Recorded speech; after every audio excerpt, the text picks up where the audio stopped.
have divided this video into 3 distinct parts to give you the full picture.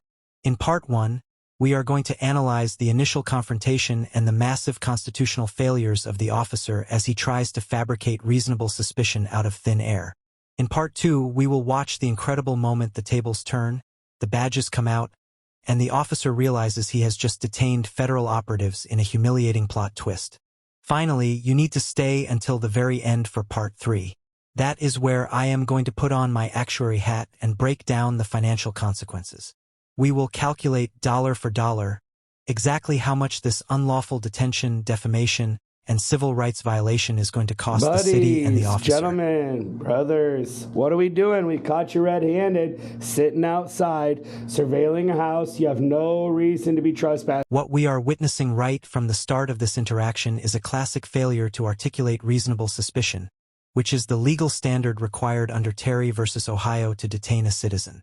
The officer approaches these 2 men, who are standing calmly in what appears to be a hallway or a semi-private area, and immediately adopts an aggressive, accusatory tone by claiming he caught them red-handed. But ask yourself, red-handed doing what? Standing? Existing? The officer claims they were surveilling a house, but surveillance in itself, especially from a public or common area, is not inherently a crime unless it is accompanied by some other criminal act like stalking or trespassing, neither of which the officer has established. The officer is fishing. He is using intimidation tactics to force compliance from men who clearly know their rights better than he does. Notice the demeanor of the 2 men holding the numbers 1410 and 1409. They are mocking the absurdity of the situation, treating it like a mugshot lineup because they know the officer has no legal standing. This creates a fascinating power dynamic where the officer believes he is the predator, but he is actually the prey in a constitutional trap. For a mature audience, it is crucial to understand the Fourth Amendment implications here. You have the right to be free from unreasonable search and seizure. The officer states, you have no reason to be trespassing. Yet he hasn't determined if they are actually trespassing or if they have a right to be there. He skips the investigation phase and goes straight to the accusation phase. This is what we call confirmation bias in law. He sees 2 men he doesn't recognize and decides they are criminals, then looks for evidence to support that feeling, rather than observing evidence to form a conclusion. The men's refusal to immediately bow down to his authority clearly agitates him, leading to further escalation. He asks, "Are you going to tell us the real story?" implying that their silence or lack of cooperation is evidence of guilt. This is a dangerous mindset for a public servant. In the United States, you are under no obligation to explain your day to a police officer unless you are being detained for a specific, articulable crime. The officer's frustration is palpable as he realizes his standard intimidation scripts aren't working. He tries to frame their noncompliance as a threat, asking, "Is that a threat?" simply because they are asserting their position and hinting that he is making a mistake. This fragility of ego is often the precursor to a lawsuit. When an officer cannot command respect through professionalism, they often try to demand it through force or coercion, and that is exactly what is happening here. He is digging a hole for himself, minute by minute, violating their civil rights with every baseless accusation of drug distribution and trafficking. He is throwing every stereotype at the wall to see what sticks, accusing them of looking for little girls or selling drugs, which is not only unprofessional but legally constitutes defamation per se when spoken to a third party or recorded on a public record like a body camera. This section serves as a masterclass in how not to conduct a field interview. The officer has established no crime, no victim, and no probable cause, yet he continues to hold them, setting the stage for a massive Fourth Amendment violation claim that we will dissect later. Wait, stop for a moment. If this officer found cash in your pocket right now, could you legally stop him from seizing it? Civil asset forfeiture allows police to take your savings without even charging you with a crime, and hiring a lawyer to fight it costs over $300 an hour. That is why I created the Anti-Seizure Cash Protection System. It is a complete legal toolkit containing the exact scripts and packaging protocols you need to bulletproof your assets against seizure. For just $27, which is less than 10 minutes of a lawyer's time, you can protect your hard-earned money from legalized highway robbery. Get your copy of the Anti-Seizure Cash Protection System at the link below. And now, enjoy the rest of the video. You're gonna open your mouth. This is the good news. Numb nuts. You understand now? This is what you're doing, man. Hey, come on, man. High level. This is your high level. The tension breaks in the most spectacular way possible in this second section, where the facade of the criminal suspect is dropped, and the reality of the situation hits the officer like a freight train. The men, having had their fun and realizing the officer is too incompetent to pick up on social cues, decide to end the charade. One of the men references Turner and Hooch, mocking the dynamic between the aggressive officer and his silent partner, effectively calling them a chaotic movie duo rather than professional law enforcement. But the real turning point is when the badges come out. You have to appreciate the irony here. For the last few minutes, the officer has been treating these men like low-level street thugs, lecturing them about making that paper and moving on up, using condescending language that assumes they are uneducated criminals. In reality, these men are likely highly trained federal operatives, possibly FBI or high-level security contractors, who vastly outrank a local beat cop in terms of jurisdictional authority and clearance. When the badges are flashed, notice the immediate shift in the atmosphere. The man explicitly says, "We high-level," and asks, "You don't recognize this?" This implies that the operation they are on is something the local police should have been aware of, or at least that the credentials they are holding are significant enough that any competent officer should immediately back down. The two-way mirror comment is particularly telling. The agents are suggesting that this entire interaction feels like a setup or a training scenario because the officer's behavior is so stereotypically bad it feels scripted. They are asking, is this a show? Because they cannot believe a real police officer would be this bad at his job. The officer's reaction, or lack thereof, is stunned silence followed by a desperate attempt to maintain control. He doesn't want to admit he is wrong. Even after seeing the badges, he tries to save face. But the power dynamic has completely inverted.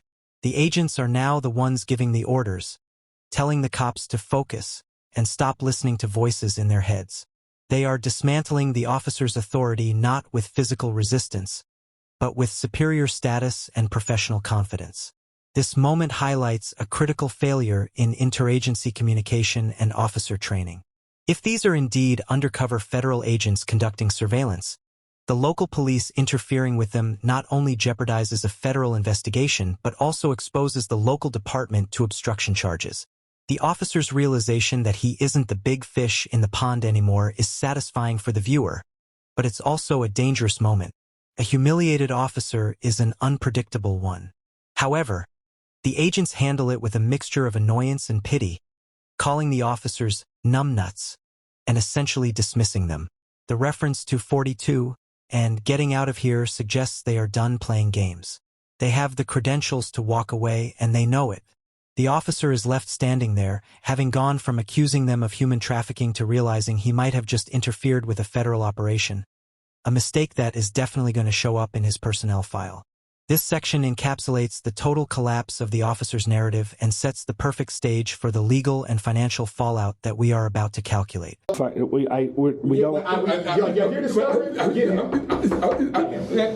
out of here, man. Now we arrive at the most important part of the video, the financial accountability. We are going to calculate exactly how much this officer's ego is going to cost the taxpayers. When we look at a lawsuit like this, we aren't just throwing out random numbers. We are looking at specific causes of action under 42 U.S. Code Section 1983, which allows citizens to sue government officials for civil rights violations. First, let's look at false imprisonment and unlawful detention. The officer held these men against their will without reasonable suspicion or probable cause. In federal court, damages for unlawful detention can range significantly, but given the aggravating factors, that these were federal agents on duty whose operation was compromised, the value skyrockets. For a high-profile violation like this, we are looking at a base of $250,000 per plaintiff for the deprivation of liberty and the interference with federal work. Next, we have defamation per se. The officer explicitly accused them of distributing illegal substances and implied they were looking for little girls, human trafficking/pedophilia. These are false statements of fact that damage the reputation of these men, who are professionals. In a lawsuit, accusing a federal agent of being a pedophile or a drug dealer on a body camera recording that becomes public record is devastating. For this, we are adding $500,000 in compensatory damages for reputational harm. Now, let's talk about intentional infliction of emotional distress, IIED. The officer's conduct was extreme and outrageous, threatening arrest and creating a hostile environment based on nothing but bias. While harder to prove in a jury trial, this behavior plays poorly. We will estimate a conservative $150,000. But the real money comes from punitive damages. These are designed to punish the officer and the department to ensure this never happens again. Because the officer acted with malice, ignoring their rights, mocking them, and persisting even after being told he was wrong. A jury is likely to award massive punitive damages. In similar civil rights cases involving egregious police misconduct, punitive awards often double or triple the compensatory damages. We are looking at easily $1,500,000 in punitive damages. Finally, we have to consider legal fees. Under Section 1988, if the plaintiffs win, the city has to pay their lawyers. For a federal civil rights trial, legal fees can easily hit $100,000 to $200,000. So let's do the final math. We have $500,000 for detention/rights violations combined for 2 men, $500,000 for defamation, $150,000 for distress, and $1.5 million in punitive damages. That brings our grand total to roughly $2.65 million. I'm rounding that to a clean $2.5 million settlement, which is likely what the city would offer to avoid a humiliating trial. And here is the kicker. The officer will try to claim qualified immunity, which usually protects cops from lawsuits. However, qualified immunity only applies if the right violated wasn't clearly established. The right to be free from detention without reasonable suspicion is the bedrock of the Fourth Amendment. It is clearly established. No competent judge would grant immunity here, meaning the officer could be personally liable, though the city usually pays. This interaction wasn't just a bad day. It was a multi-million-dollar mistake caused by a lack of training and an excess of ego. The taxpayers are the ones who will foot the bill for this officer's arrogance. If you enjoyed this analysis and want to see more breakdowns of the real cost of bad policing, make sure to hit that like button and subscribe. I'll see you in the next one.